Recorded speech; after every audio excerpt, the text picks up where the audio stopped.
ഇഗ്നോ യൂണിവേഴ്സിറ്റിയുടെ എല്ലാ ക്വസ്റ്റ്യൻ പേപ്പറിലും കാണുന്ന ഒരു ക്വസ്റ്റ്യനാണ് സംസ്കാര അല്ലെങ്കിൽ തമാസ് ഓർ ഇട്ടിട്ട് ഇത് അല്ലെങ്കിൽ തമാസ് അല്ലെങ്കിൽ സംസ്കാരം ഏതെങ്കിലും ഒന്ന് എഴുതാനായിട്ട് വരാറുണ്ട്. ഇനി തമാസ് അല്ലെങ്കിൽ സംസ്കാരം ഏതെങ്കിലും ഒന്ന് പഠിച്ചാൽ മതിയോ എന്ന് ചോദിച്ചു കഴിഞ്ഞാൽ I don't have any answer. കാരണം എന്താണെന്ന് വെച്ച് കഴിഞ്ഞാൽ ക്വസ്റ്റ്യൻ പേപ്പർ ഞാൻ തന്നെയല്ലോ ഇടുന്നത്. അഥവാ സംസ്കാരയും തമാസും വേറെ വേറെ ഓപ്ഷൻസ് അല്ലാതെ അവർ തരികയാണെങ്കിൽ you have to do both the questions. രണ്ട് ക്വസ്റ്റ്യനും നിങ്ങൾ ചെയ്യേണ്ടി വരും. Okay, so learn both the questions. രണ്ട് ക്വസ്റ്റ്യനും നന്നായി പഠിച്ചോളൂ കേട്ടോ, and you will get a good score. Okay, so ഈ ഒരു തമാസിൻ്റെ സമ്മറി നമുക്ക് പഠിക്കാം. അതുപോലെ തന്നെ ഒരു ക്വസ്റ്റ്യൻ്റെ ആൻസറും പഠിക്കാം. ഞാൻ കഴിഞ്ഞ ക്ലാസ്സിൽ പറഞ്ഞതുപോലെ തന്നെ ഒരേ സംസ്കാരം അല്ലെങ്കിൽ തമാസ് അല്ലെങ്കിൽ ഏതും ആവട്ടെ, എല്ലാ ക്വസ്റ്റ്യൻ പേപ്പറിലും വ്യത്യസ്ത രീതിയിലായിരിക്കും ക്വസ്റ്റ്യൻ പ്രിപ്പയർ ചെയ്തിരിക്കുക. പക്ഷേ എല്ലാ ക്വസ്റ്റ്യനും നമുക്ക് പഠിക്കുക എന്ന് പറഞ്ഞു കഴിഞ്ഞാൽ അത്ര എളുപ്പമായിരിക്കില്ല. ചിലർക്ക് പറ്റുമായിരിക്കും, പക്ഷേ എനിക്ക് തോന്നുന്നു മോസ്റ്റ് ഓഫ് ദ കുട്ടികൾക്കും പറ്റില്ല എന്നാണ് തോന്നുന്നത്. അപ്പോൾ അതുകൊണ്ട് നിങ്ങൾ ഒരു കാര്യം ചെയ്യും, ഒന്നെങ്കിൽ സമ്മറി പഠിക്കുക അല്ലെങ്കിൽ ഏതെങ്കിലും ഒരു ക്വസ്റ്റ്യൻ്റെ ആൻസർ പഠിക്കുക. അപ്പോൾ ഈ ക്വസ്റ്റ്യൻ വരുമ്പോൾ നിങ്ങൾ എന്താണോ പഠിച്ചിട്ടുള്ളത് ആ കണ്ടന്റ് എഴുതി വെച്ചാൽ മതി. U will get good score, I am sure. Okay, നന്നായിട്ട് പഠിക്കുക.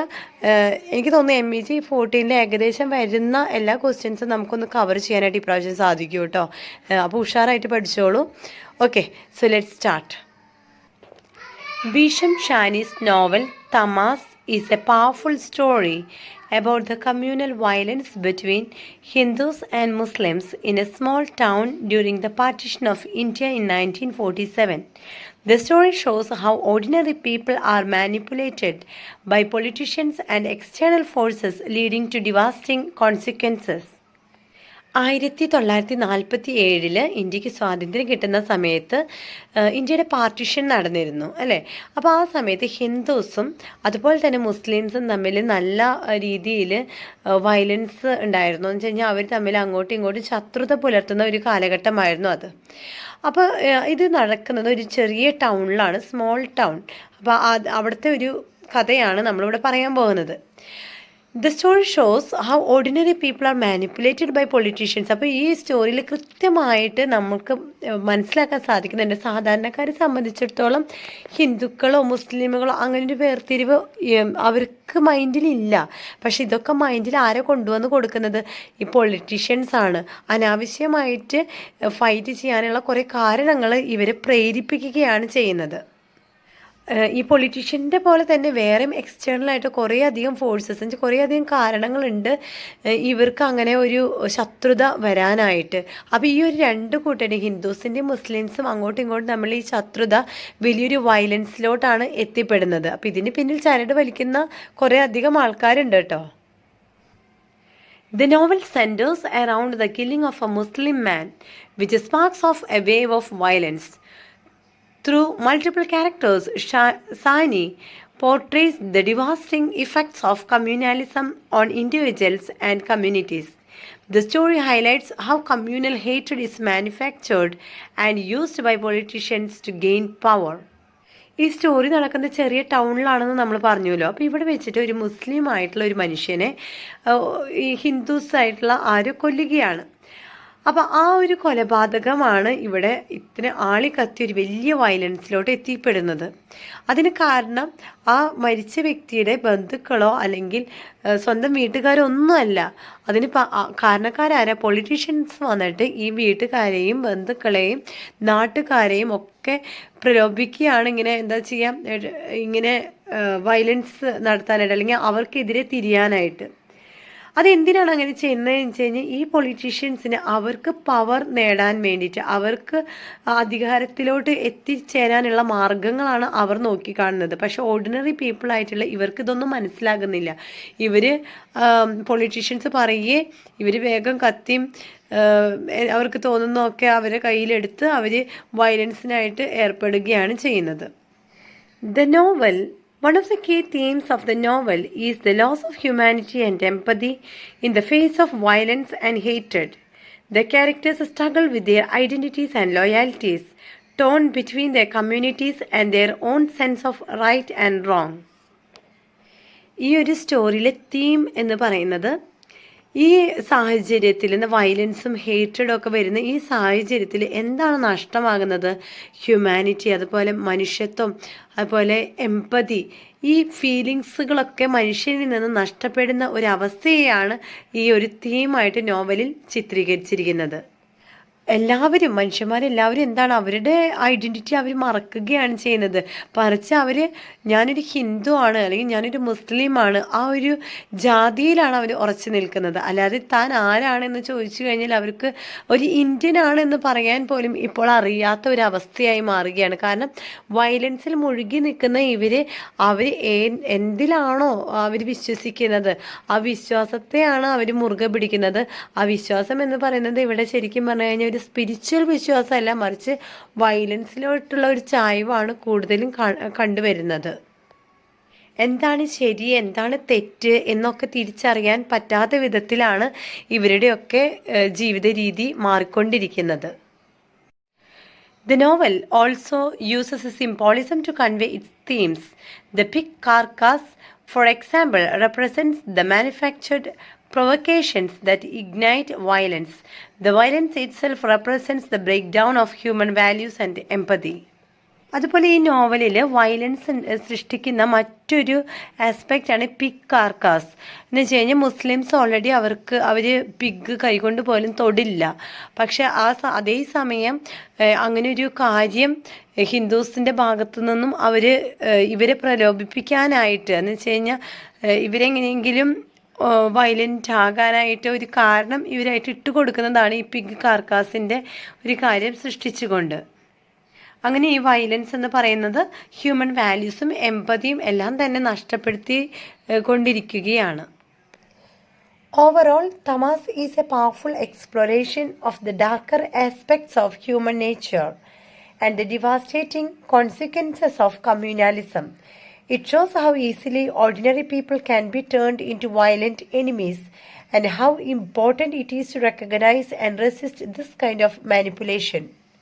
അങ്ങനെ തമാസിൽ കൂടെ നമുക്ക് മനസ്സിലാക്കാനായിട്ട് സാധിക്കുന്നത് ഓവറോൾ മനുഷ്യന്മാർക്ക് എത്ര പെട്ടെന്നാണ് മാറി ചിന്തിക്കാനായിട്ട് സാധിക്കുക, അല്ലെങ്കിൽ ഡാർക്കർ ആസ്പെക്ട്സ് ഓഫ് ഹ്യൂമൻ നേച്ചറാണ്. കമ്മ്യൂണലിസം മുഖേന എന്ന് വെച്ച് കഴിഞ്ഞാൽ ഇപ്പം നമ്മൾ ഏത് വിഭാഗത്തിലാണോ ഏത് കാസ്റ്റിലാണോ പെട്ടിരിക്കുന്നത് ആ കാസ്റ്റ് ഉയർത്തിപ്പിടിച്ചുകൊണ്ട് ബാക്കിയുള്ള കാസ്റ്റുകളെ നമ്മൾ എന്ത് ചെയ്യുന്നില്ല, റെസ്പെക്റ്റ് ചെയ്യാതെ ഇതുപോലെ ഓരോ ഇഷ്യൂസ് ഉണ്ടാക്കുന്നതിൽ കൂടെ നടന്നു വരുന്ന കുറച്ച് വയലൻസുകളാണ് നമുക്കിവിടെ കാണാൻ സാധിക്കുക.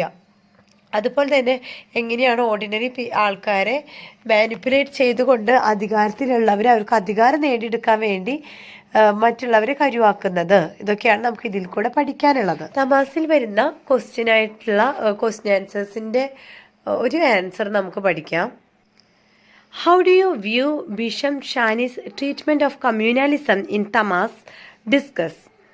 ഇവിടെ ഇപ്പോൾ ഏത് ചോദ്യം വന്നാലും തമാസ് എന്നൊരു വാക്ക് വന്നു കഴിഞ്ഞാൽ നിങ്ങൾ ഈ ഒരു ഉത്തരം എഴുതിക്കോ കേട്ടോ, അല്ലെങ്കിൽ ആ സമ്മറി പഠിച്ചിട്ട് സമ്മറി എഴുതിയാലും മതി. ബിഷം ഷാനിസ് നോവൽ തമസ് is a powerful critic of communalism, exposing how it's manufactured and used by politicians to gain power. The story shows how ordinary people are turned into violent enemies through manipulated events like the pig carcass incident, highlighting the loss of humanity.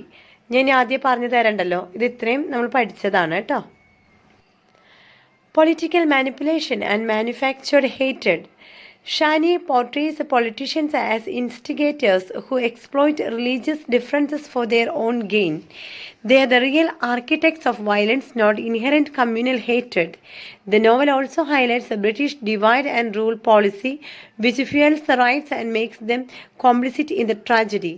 ഈ നോവലിൽ അതുപോലെ തന്നെ ബ്രിട്ടീഷിൻ്റെ divide and rule എന്ന് പറഞ്ഞിട്ടുള്ള അവരുടെ ഒരു system ഉണ്ടല്ലോ, അവർ ഉപയോഗിച്ചിരുന്ന തന്ത്രം, അത് തന്നെയാണ് ഈ ഒരു നോവലിലും എടുത്ത് കാണിക്കുന്നതും ഇവർ ഉപയോഗിക്കുന്ന ഒരു തന്ത്രവും.